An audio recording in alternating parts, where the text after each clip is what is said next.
Hey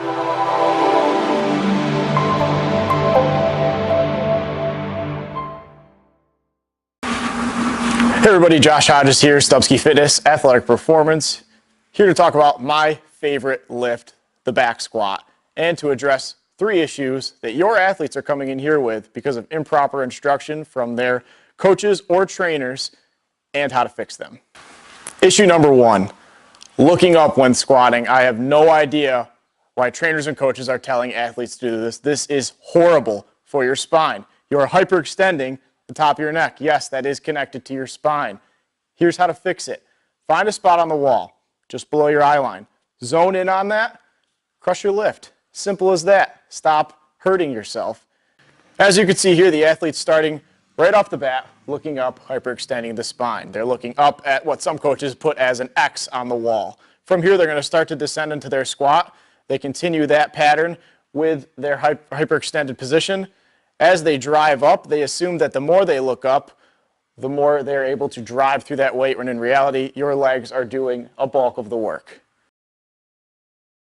So here's a way to fix the issue. As you set up into your squat, you're going to find a spot on the wall just below your eye line, and you're going to zone in. All of the tightness that you have in your squat is going to remain the same. From here, you push your hips back, sink right back into your squat like you normally would.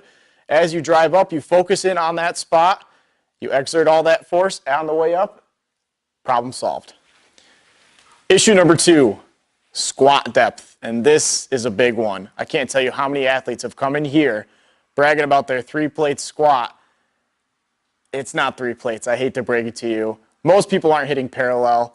We were born with a specific range of motion. Without working through that entire range of motion and building through that entire range of motion, we will not become the efficient and well-operating athletes that we can be. So here we have our athlete set up. He's already addressed issue number 1. He's looking down just below his eye line. Now from here, he's going to descend into his squat. Down there and up. I guess we forgot the rest of the squat. So this is one of the biggest issues. We've had athletes tell us that their coach says, go as low as the weight lets you. Do not let weight dictate depth. Here's the problem solver to issue number 2. As our athlete pushes his hips back, he's going to descend down. Now you heard me mention parallel earlier. Our athlete is going to descend into his squat until his quads reach parallel to the ground. From there, he's going to drive up through his heels, back up to the top, looking in a safe position. Problem solved. We are working through a full, efficient range of motion. Finally, issue number 3, squatting or lifting for that matter, with a belt on.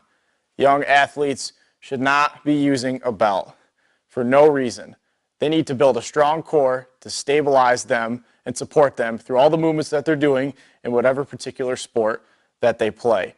When you build a strong core, you build a strong athlete. One of my favorite strength coaches out there, Greg Cook, has a famous quote: you can't add strength on top of dysfunction. So next time you go to squat, address these 3 issues, solve the problem, go out there and win the day.